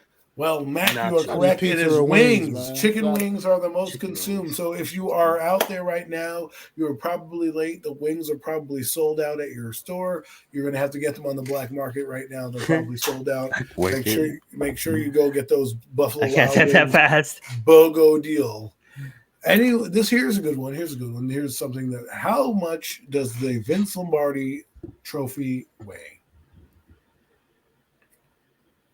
16.9 ounces. Pounds. That is a heavy ass trophy. No. Any other guesses? 13 pounds. 13 pounds. Why are you guessing double digits? What is wrong? I didn't say pounds.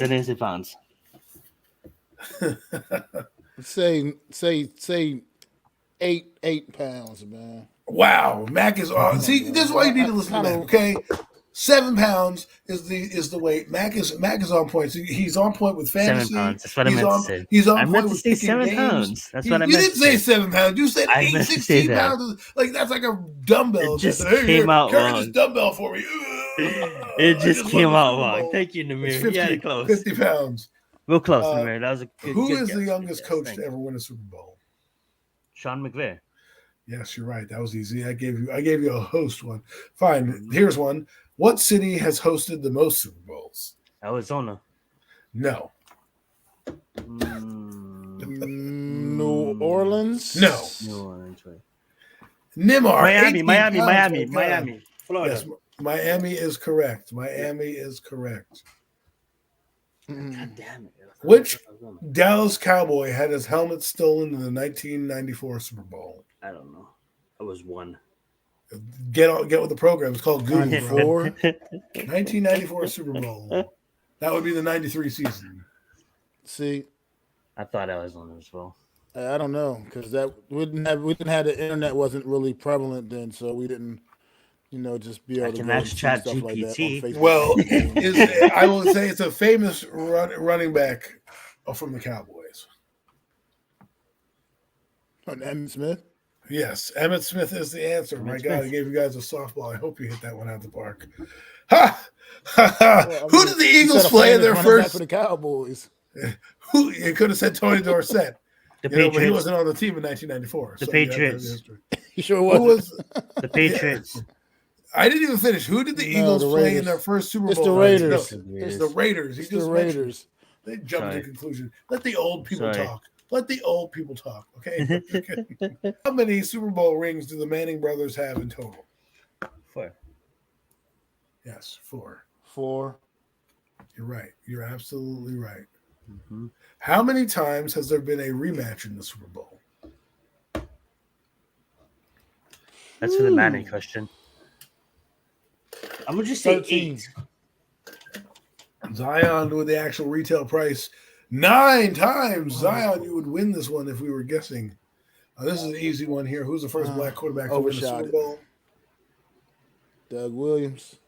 There you go, DW. When you're in trouble, you call DW.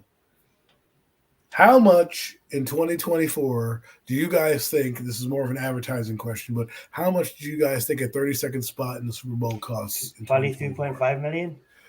No. In 2024? Yes. You said 2024. Like today. 30-second spot. Yes.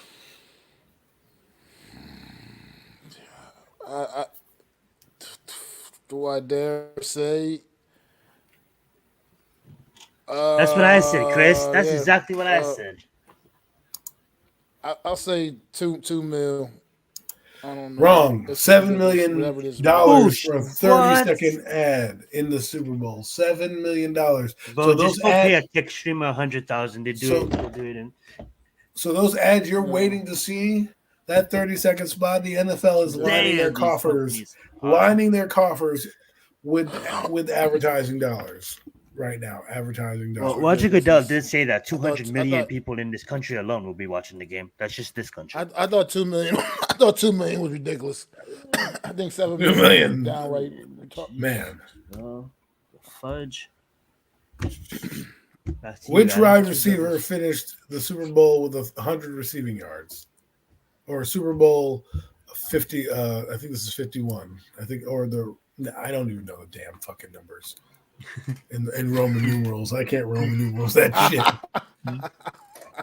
It was T. Higgins, whatever that Super Bowl was a couple years ago. Let's get it. Shout out to T. Higgins. Here's an interesting one. How many pizzas are consumed during the Super Bowl? Oh, man. Phew. Come on. Yeah, millions of pizzas are consumed during the Super Bowl. I mean, millions are. That's like how you get a number on that. It definitely is millions. I'm gonna say I don't want. That's a lot of pizza. I'm gonna just go low, but kind of still high. There's a lot of people watching Super Bowl. I'm gonna say 23 million.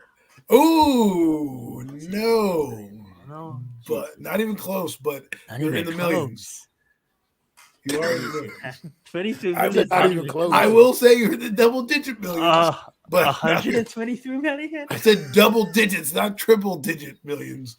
Now we're doubling the price. 89 million. Stop. 12.5 million pizzas are eaten apparently during the Super Bowl. 12.5 million pizzas. Mac, imagine if you had that many deliveries. Woo! Wow. I worked Super Bowl last year. I worked the Super Bowl Sunday, man, delivering pizzas, man. That shit was crazy. Wow. How much are the halftime performers paid? They're not paid. Nothing. Yes, you're absolutely right. It's a trick question. That NFL is zany, isn't it? Crazy NFL. So we can keep going if you'd like. I have plenty more questions. If you want to do that, it's up to you guys. Up to you guys. If you want to do a couple more, maybe we can do 2 or 3 more, and we can really talk about previewing the game. What everybody's waiting for. Oh, I'm sure they're waiting for. I'm sure they're tuning in to see this robust talking points that we have about the Super Bowl here. So let's see if we have any questions here that are good. What teams have only ever won one Super Bowl? The Eagles. So what teams?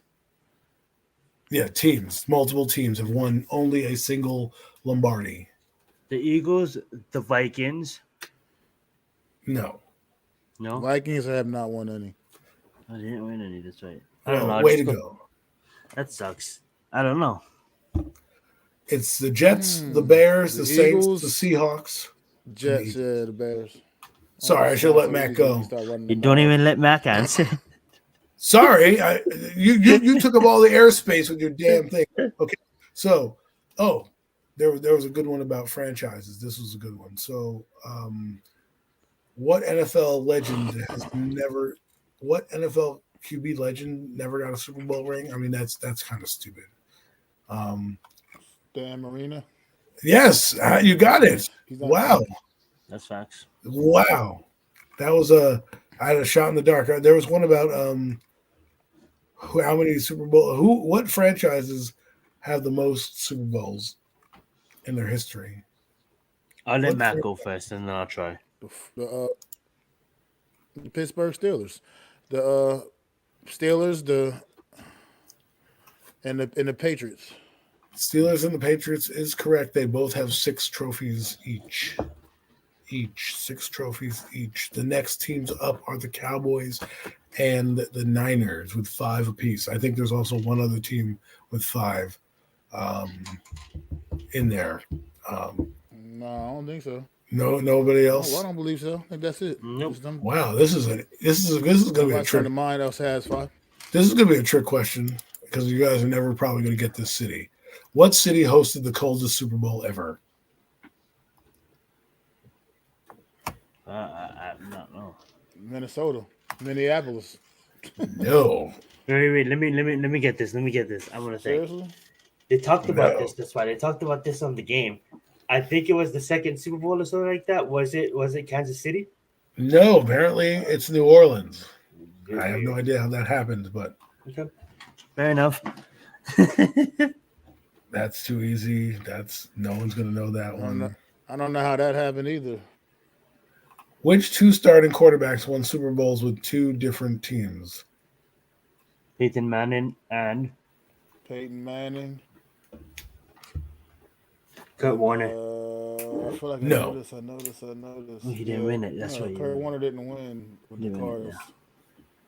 Who the hell? I know this one. I feel like I know it. It's right on the tip Yes. of my tongue. Yeah. When I tell you the answer, you're going to be like, damn it. Oh, it's driving me. This is like nerve wracking. Oh my Tom God. Brady. Tom Brady. Tom Brady is correct. You can't hit. Did we do how many chicken wings were consumed on the Super Bowl Sunday? Yes, we did. No, we did pizzas. We did pizza, not chicken wings. Yes. That's the most consumed food, but not how much is consumed. Oh my God. Yeah, that number's got to be 1.3 billion. 1.3 billion chicken wings are consumed. That's a lot of pizza. Just to let you know, how much money do Americans spend on beer? The exact same amount of money they spend on beer is the exact same amount of money they eat on wings. So 1.3 billion is spent on beer for Super Bowl Sunday.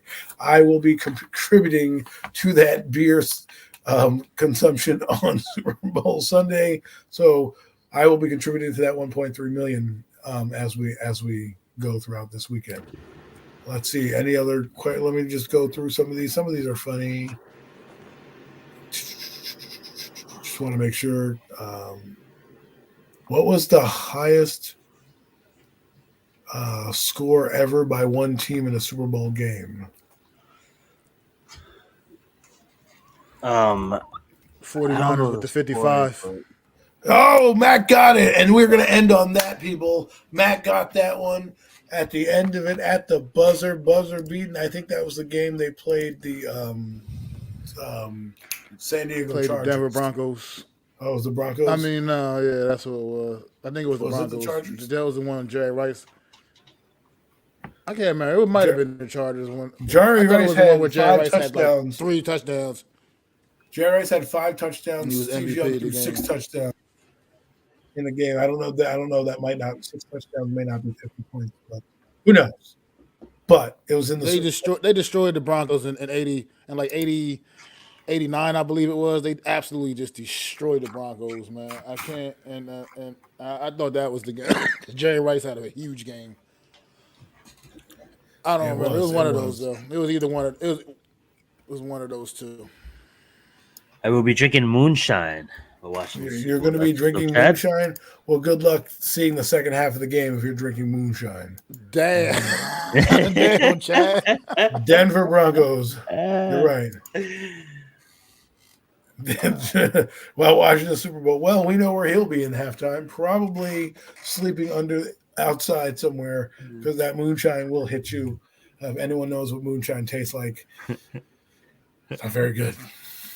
But that is it for trivia. I will end on that note. Matt getting that question, taking us home. We can now talk about our takes for the game or our picks for the game.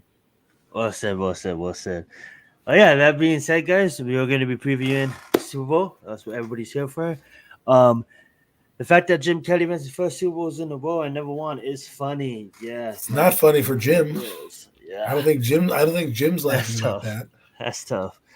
I'm gonna step away real fast. I'm gonna ask the boys to hold it down, but I'll be right back. But the question is, let's just start with what's your guys' thoughts on the matchup? On both teams making it so far, and everyone said, no, no, I don't touch that. Don't start drinking That before the being game. You said, won't be able to see the game. thank you, Wilson. That Man. moonshine will make you So, blind. That'll blind you. that being said, I'm gonna use the bathroom, but I guess we'll start off with what you guys thoughts on both teams. Just making it. Shout out to Kansas City. Shout out to the 49ers, and then talk about both teams making it, and then I guess when I get back we can just preview it. But whoever wants to just host for a little bit and just talk about the Super Bowl, let's get it. Well, it's the Super Bowl, folks, and we're back again with a rematch. This is one of the rematches that we're talking about. 49ers, Kansas City, different quarterback on the 49er team, same quarterback for Kansas City. And I think this is one of those games where if Mahomes wins, we're gonna have to start talking to him in that Brady light because someone was talking on the radio or on one of the spaces. Was it the spaces? But that if he wins it, it'll be 3 Super Bowls. And where does it stop? He'll be 28 years old, 3 Super Bowls. The record would be what I think 7 by Tom Brady. Like, does he? How many does he get? Four is like an accomplishment alone. That'll be catching Montana, right? Who I think is arguably the greatest quarterback of all time, and probably would have a ton more Super Bowls in this era if he was playing than the other era that he was in when he had to deal with, those big teams like the Bears, the People getting Cowboys, and the clotheslining Giants. him. Yes, breaking his back by certain teams. So that's what it really comes down to me for this. It's the legacy building. Andy Reid's already going to the Hall of Fame. We're assuming that Patrick Mahomes, when it's all said and done, will be in the Hall of Fame. And I'm just looking for his legacy. He's done a great job as the best quarterback of our era. I don't think we'll see another. We watched the torch get passed, right? Remember, Tom Brady still, if we're using wrestling terms, showed you that he was the head of the table still when he played Mahomes in the Super Bowl. But now that mantle is passed on to Mahomes and the things that he does. He's an incredible athlete, incredible talent. And we talk about an elevator of people, he elevates everybody around him. The MVP probably should go to him every year. Probably should have went to him this year, but they can't give it out to him every year because it would look rigged and no one would pay attention to it. So I think that's one thing I want to see. Storyline wise for the 49ers, they've come a long way. I'd like to see Christian McCaffrey get one, but Brock Purdy, I'd like to see him get one for many reasons. But the one reason I will say I don't want him to get one is because Giant fans are dumb. And they'll use this as a catalyst of like, well, see, you can get your quarterback in the 7th round and win a Super Bowl. No, that's going to take away from what Brock Purdy has accomplished in 23 games. And that is being an efficient passer, really working that system well. And, that you can't take that away. The one thing that Bill Parcells said to his team is they never said you couldn't do it because you did, right? So I say that to Brock Purdy. If you win, no one can ever say you didn't do it because you did.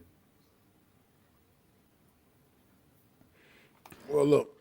Oh, shit. Looking forward to this matchup Sunday, man. This matchup Sunday is it's a great matchup. Two good teams. 40. I think if you look, if the game's not played on paper, obviously, but on paper the 49ers are bringing in a better football team here. I think overall, just all across the board, the 49ers just have a lot more guys right now than the Kansas City Chiefs do, as far as like just top level guys. But the one thing the 49ers don't have that the Chiefs have is, like Adam just said, they have Patrick Mahomes, man. And that's been a difference maker for this football team all season long. People who even remotely had any questions about Patrick Mahomes coming into this season, I think he shut that all down. He is the GOAT right now at that position of quarterback in the world. I mean, I know they don't play American football all over the world like they do some of the other sports, but Patrick Mahomes is the best quarterback in the world currently playing the game of football right now, American football right now. It's not even close. They're going to Not Spain next year, even so you never know. remarkably, not even remarkably close. So you take a Patrick Mahomes with this Kansas City Chiefs team. They had all kinds of receiver issues. I mean, other than the obvious, the superstar tight end, and Travis Kelsey obviously is still there. What? But other than Kadarius that, Toney all is kinds of number other one. receiver issues, and all Patrick Mahomes did was take and elevate these guys, and still able to be efficient enough to get the job done, even with all the costly mistakes that receiving core made. And I know it was times Patrick Mahomes probably really wanted to just cuss these guys out, man, Like the and say a Jet lot game of comes things, to mind. a few things that he wanted to say to his receiving core that did everything they could to let this Chiefs team down. A lot of the way doing it, they struggled through the regular season a bit. They absolutely struggled a bit during the regular season. And people were already kind of like thinking, kicking them to the wayside. If you got Patrick Mahomes, you always got a shot. When you got, and that's his point, but he's the one player in this league you could take and put him on any team in this league, and he'll take and turn that team instantly into a threat. It doesn't matter what team it is. You can put him on the Carolina Panthers right now, and the Carolina Panthers will be a threat. Oh, because there's nobody in the NFC. Of Patrick Mahomes. That's the talent of Patrick Mahomes. Oh, What I'm just saying in general. It won't be hard in the NFC. That's for sure. That's the talent of Patrick Mahomes, man. That's what he brings to the table, man. And I look forward to a decent game. I think also the underrated. I think what people are not talking nearly enough about is this Chiefs defense. This Kansas City Chiefs defense has also been playing at a much different level this season and throughout the postseason, man. They have really stepped it up even more so in the postseason, man. I think this Chiefs defense, it kind of reminds me of the 2011 New York Giants team where they were decent through the season for the most part, but then they really ramped it up when it came to the money time in the playoffs, and this is. It reminds me of that a little bit. This Chiefs defense, I think, is not getting enough credit as well. I mean, we've been giving Patrick Mahomes. I've been giving Patrick Mahomes a lot of love, and because he's absolutely great. He's a stud. Like I said, he's the best at what he does. But this Chiefs defense also is a factor, and I think that's going to be the X factor in this football game on Sunday. Will ultimately be the Chiefs defense. I think they're going to be what's going to put the Chiefs over the top in this one. But we'll talk about that a little bit. If you like defense, then Steve Spagnuolo is the guy you bet on because he is going to do things to like he had the GOAT Tom Brady spinning. I'll never forget in 2007, he's commanding that defense, and they did an A-gap blitz where they thought they were bringing Antonio Pierce, and they ended up bringing Kavika Mitchell on the backside, and it totally confused Tom Brady and that offensive scheme, and that was Tom Brady we're talking about, right? Now you have Brock Purdy in the game. I think there's going to be a disguise or two, a blitz that you haven't seen from the Kansas City Chiefs. This is where it's going to come out. This is where you're going to see maybe a Nick Bolton look like he's going to drop back in coverage and then bang, hit that A-gap and blitz right up the middle because, Christian McCaffrey goes out on a little, dump off. So we'll see what Spagnuolo can do. If I'm a betting man, Spagnuolo has a very good track record against young quarterbacks. I'm not saying Brock Purdy can't beat Steve Spagnuolo. I'm just saying Steve Spagnuolo has been known in his career, especially with the Chiefs, to fool quarterbacks into baiting them into turnovers. Look what he did last year against Jalen Hurst. Look what he did against, Tom Brady. Look what he did the year they won against the 49ers as well. And this time his defense is far less talented than it was those previous years. Remember, they don't have Tyrann Matthews anymore. They don't have a couple of those big name players that they got. They still have Chris Jones, which is a major piece, obviously a disruptor, and they have some guys coming into their own. Karlakis is coming into their own, right? They have Nick Bolton, like I mentioned. They have Drew Tranquil, the linebacker, running sideline to sideline. So they have some guys that can rush the passer, and they are averaging 17 points a game and not giving up more than 228 yards per game. This Chiefs defense is flying under the radar on how well they've played. They've bottled up many teams in the playoffs. Look what they did with Josh Allen. Okay, look what they've done with Lamar Jackson, and obviously their opening game at home. I think they played Miami. Look what they did to them in that game as well. And when we talk about an elevator, when I see Patrick Mahomes, I'm going to go ding, because that's what he does. He's like the elevator that you go to in a mall, in a store with all the floors. He can just take you wherever you need to go and bring you there safely. I'm going to call him the elevator, boom, because no matter what happens, he's elevating his team. He's elevating players. Remember what Max said. They were in a transition mode. They had nobodies. This is what we talk about when we talk about greatness. Okay, when you take guys off the street, Richie James, freaking Kadarius Toney, Van Scanling Jr., Rashid Rice, the list goes on, and you make those guys functional, okay? Functional. Because you're that good of a player. And you saw what Andy Reid did at the end of that game. He put the ball in his best player's hands and he delivered. And that's what happens. And guys, what I've heard from players around the league is when you get a guy like Patrick Mahomes, you don't want to disappoint him.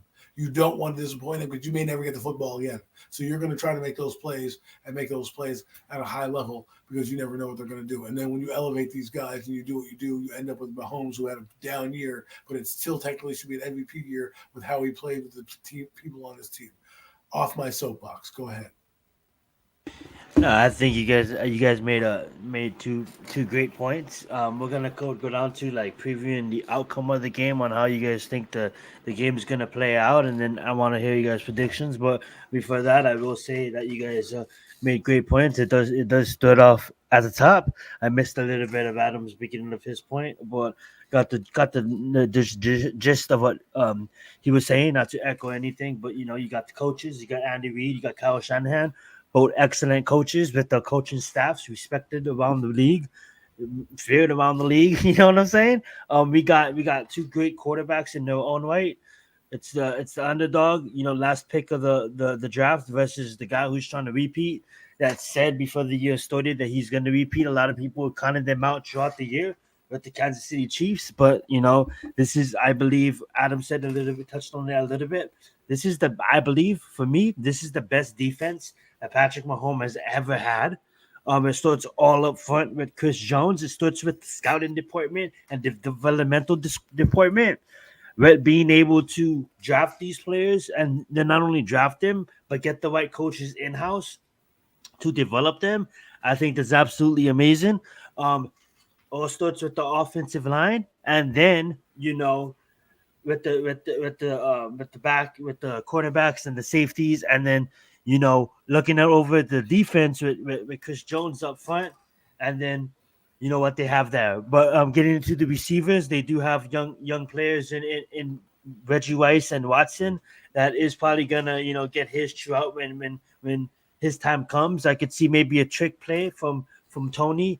But Adam laid it out perfectly. You know what I'm saying? Getting these players that a lot of people would think, that would probably not even make rosters, and do something with them. Patrick Mahomes is special. Matt covered that. And that being said, I want to ask the boys. I think I covered everything what I wanted to cover at that point. I'm gonna ask the boys. How do you guys think the game's gonna play out? I'll probably begin. And then I want to get your guys' thoughts on that. I think it might be a defensive game at first, but Kansas City kind of, pulling ahead. Reason being is I can see the 49ers defense kind of being a bit jumpy. They do have a lot of household names, but it comes down to experience.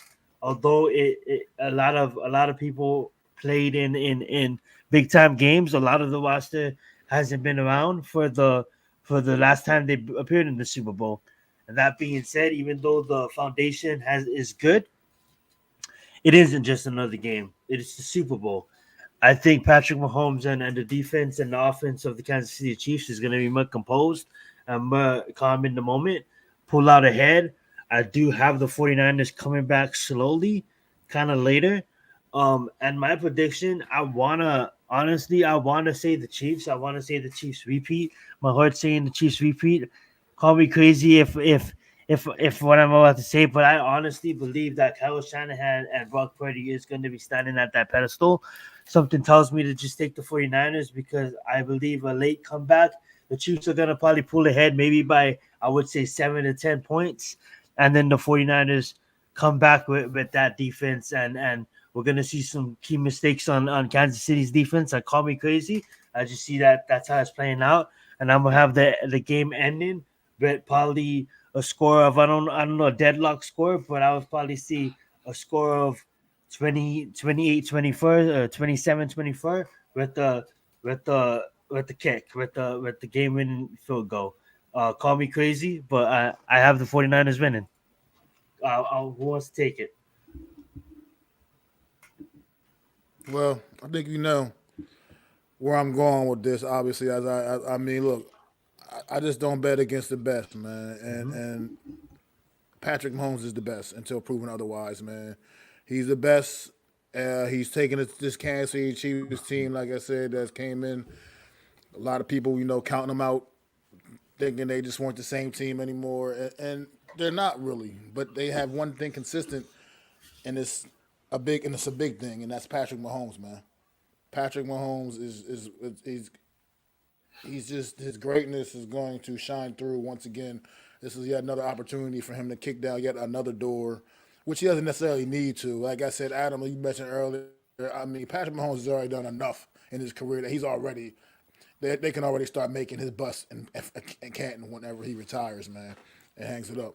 But with that being said, man, like I said, I also think when it comes, like I said, it comes down to this Chiefs defense also being the X factor in this game. I think this Chiefs defense will find a way to trip up Brock Purdy enough and force a few mistakes, enough of mistakes that I think is going to take the Chiefs over the top ultimately in this game, as well as having Patrick Mahomes on the other side of the ball doing the things that he's going to do. He's going to put that team in a position to score points. He's going to put that team in a position to win the football game. That you can already book it. You know that's going to happen. I mean, yes, he lost a couple of years to Tom Brady, who at the time was the GOAT as well. But it's a new day, and Patrick Mahomes is definitely the new sheriff in town. And I mean, even in that game that they lost, Patrick Mahomes playing in front of an absolute patchwork offensive line was still out there giving it everything he had. It was one point where he threw a pass where he was completely in a horizontal position. His body was in a horizontal position in the air, and he was still throwing passes down the field at angles like that. That's how great Patrick Mahomes is, and I think like I said, I believe top to bottom, 49ers had the better roster. I just think that Patrick Mahomes just gives this team, the Chiefs, the edge, and gives them what they need, and they're going to go out there and they're going to win this football game on Sunday and disappoint the 49ers yet again in the big Super Bowl rematch, man. I don't have a I score love for this, it. I don't know. I love it. We'll get into. I'm gonna let Adam speak, but we'll get into MVPs and talks of that a little bit later on. The show is about to close out in about 10 to 15 minutes, but I'm gonna let Adam give his game how he sees it, he sees it going, and who he has winning. Go right ahead, Adam. Well, this game is interesting for me because the 49ers have more of the pressure on them than the Kansas City Chiefs. The Kansas City Chiefs, again, like Max said, weren't supposed to be here. Their season was up and down. But with that being said, they're here. And I think they're going to do what they did last year. They're going to keep the game close, try to not make mistakes, try to force the 49ers into making mistakes. And then at halftime, they're going to make their adjustments, and I think they'll pull away at that point because I just think that look what they've done in football. Okay, look what they've done to the couple of the best teams in the AFC. They beat Miami. They absolutely made Miami look like a train wreck, right? Then they beat the Buffalo Bills, right? Made them look like a train wreck in their building when they were supposed to lose in Orchard Park. Went into Baltimore and basically shut that team down. Even though they did get shut out in the second half of that game, they don't need to do it. I think the big factor here will be the two running backs, whether it's CMC, but I think Isaiah Pacheco will have a big factor in the game. I think what the Kansas City Chiefs will try to do is play grind it out, slug it out football. And not because the 49ers, as much as they like to slug it out, they're a quick scoring team. They got Deebo Samuels, they got Brandon Ayuk, they got CMC. They're trying to get chunk plays, big plays. They're trying to get you one-on-one and mismatches. That's what they're trying to do, right? That's how they came back in those games. If you keep it in a slugfest, that's not what they like to do. They like to get up and then they can bludgeon you with their defense, right? But if you keep the game close, they can't have that same they don't have that same dynamic playmaking ability. So I think if I'm Kansas City, I'm keeping the game close. And again, Mahomes, you will see if Brock Purdy is really the cool as cucumber, as they say, because what Patrick Mahomes does to your entire defense, and this is like the Jordan effect. So when you're playing Michael Jordan, you cannot make a mistake. You do not want to trash talk him. You don't want to do anything to poke the bear because you know you're already at a disadvantage because of how good he is. Do not poke the bear here. Do not get Mahomes in your head because the more you shit talk, the more you kind of get up. That's how he fuels his fire. And then when he doesn't make a mistake and his team is flawless, because they're going to not get many penalties. They don't get penalized. It's Mahomes' way, right? If you start to get penalties and start getting in your head and start throwing up ducks and, thinking you're going to come back in the second half of this game like you did against the Lions, you got nothing coming. This team has been there before. They've done it before, and they know how to close the door on the weaker teams. And don't be that team that closes the door on. Well said. I do want to bring up a few things real fast. I did want to say in mine, but I missed them. In defending, you guys had great points. Adam, you didn't say who do you think wins, and if you want to give a score prediction, by the way. I'm not going to say a score prediction because it's a crazy score, but I think Kansas City's going to win just for the fact that experience pays. They've been dominant in their playoff games. It's not like they've they've been dominant, right? And they played the best team in football, arguably, and shut them out to 10 points. And now you're going to play the 49ers, who struggled against the Lions. I think the Kansas City Chiefs are going to play on some of those struggles that the 49ers had. They're going to take advantage. Struggled against Green Bay as well, by the way, might I add. They also struggled against the Packers. Absolutely. Yeah, the 49ers. Yeah, they were on the ropes in that game against the Packers until the Packers made a few mistakes, obviously. But I think this is a different animal. I'm telling you, people got to take I say it again, the Mahomes factor. Because you've got to, when Mahomes steps out on that field, you have to be extra great.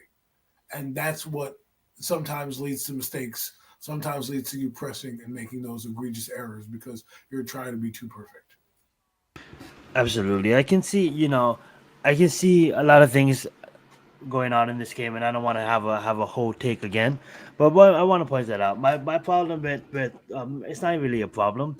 But what I see is like I know how special Mahomes is and how he can freeze the defense. And I don't have a problem with him doing what he does because he's the GOAT, and I want him. That's why if a gun was to my head, I'll probably pick the Chiefs. But this is what I think. I think it's the receivers that I'm not comfortable with, because when you have a coach like Kyle Shanahan that really wants it badly, he's gonna find a way to somewhat take Travis Kelce out of the game. Does he? Probably not, because it's Travis Kelce. It's kind of like the Gronk effect, you know what I'm saying? You can plan for Gronk, but he's going to get open one way or another. Travis Kelce is going to get open one way or another. But when it comes down to it, say they know that. I love it that Adam brought up the running backs, because that's something that I totally missed over in my point as well. And I do have something to say about the MVP and stuff like that, because I really do. It comes down to stopping the ones on both sides, right? Easier said than done. If you stop Kelce, if you stop Pacheco, and then these wide receivers outside of Rice, I don't trust. I can see Mahomes putting it right where the ball needs to put it, but some drops, okay? Some drops. And when you tie into the point that it's going to be a close game, I see, obviously, Chiefs being my calm under pressure, pulling out ahead. Pacheco having some games, maybe getting a few touchdowns, because I really don't think that Mahomes in this game is going to be able to throw the football over the yard. I think a lot of receivers are going to get covered, and I think if you're smart enough, you'll find a way to take Travis Kelce out of this game. And when you do that, you know, and with all the ribbons that Brock Purdy has, I see them kind of looking at almost losing against the Green Bay Packers and looking at almost getting eliminated against the Lions as two hungry teams that wanted it super badly, and every team does. But them looking at it like, hey guys, let's kind of like simplify it. Like I get it, I get it. We want to go down the field and we want to do all of that big stuff.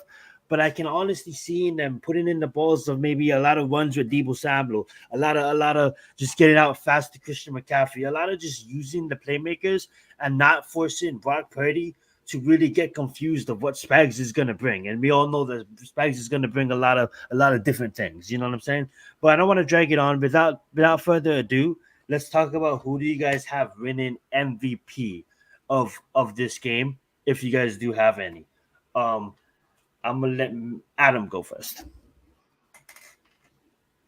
Well, if the Kansas City Chiefs wins, it's going to possibly be, well, not possibly, it will be by Patrick Mahomes. I mean, if the Chiefs win, if the 49ers end up winning, I could see them giving it to a CMC, that type of player on the 49ers. But because I have the Chiefs winning, I'll give it to Patrick Mahomes.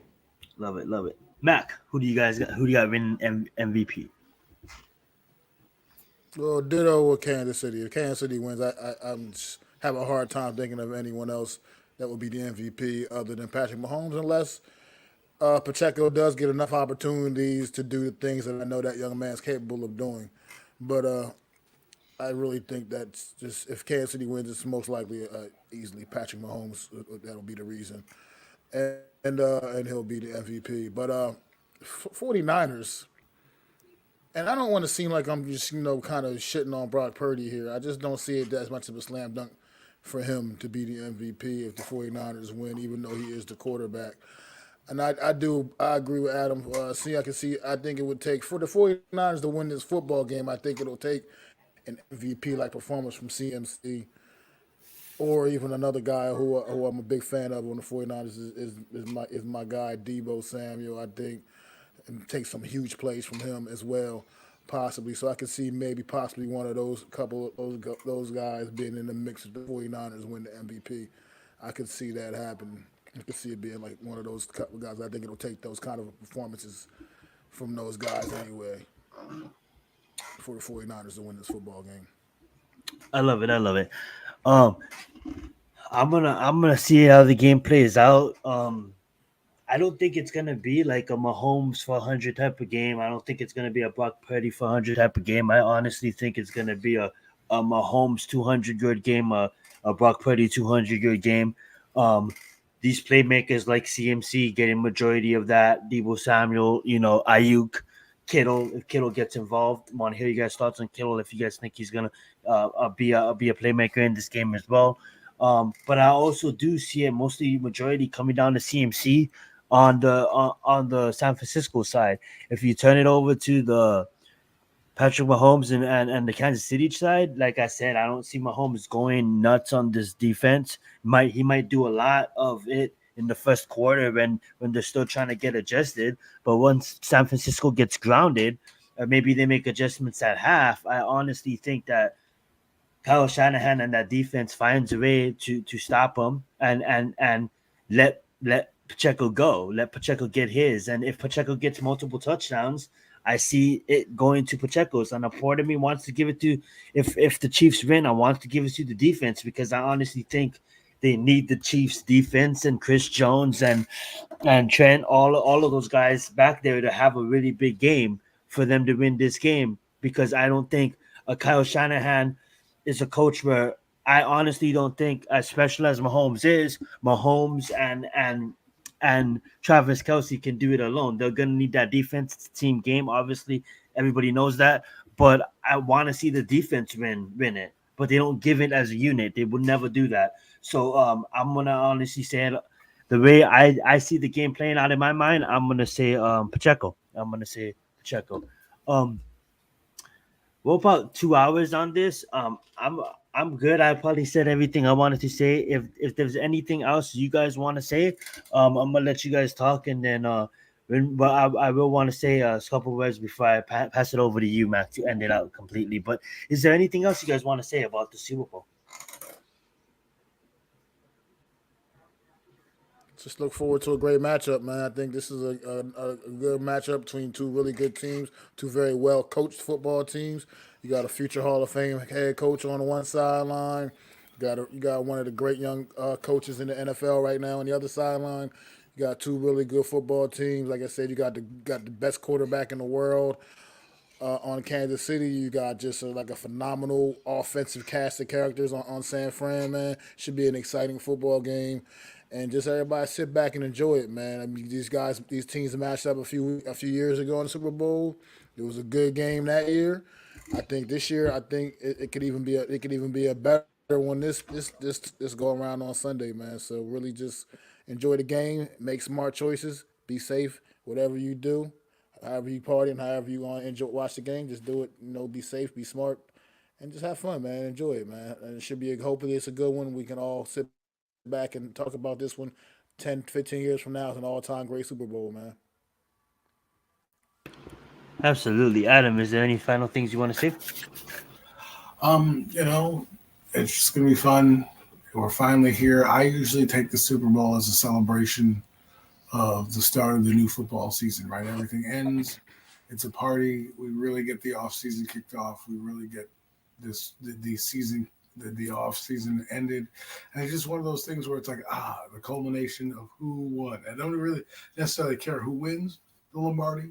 But at the end of the day, I'm just happy because the real work starts, the off season, and as you guys know, I'm more of an off season fan than a NFL game fan. As much as I watch the games, I love diving into the roster building and the construction and studying players and doing all that fun stuff. And I'm looking forward to the off season because I think it's a big one for the Giants, an absolutely huge one for the Giants. So once that hits triple zeros on Super Bowl Sunday, everybody's back to 0-0. Absolutely, well said, well said. And I will say this, everybody, like you guys said, just enjoy the game. I'm a fan of the NFL.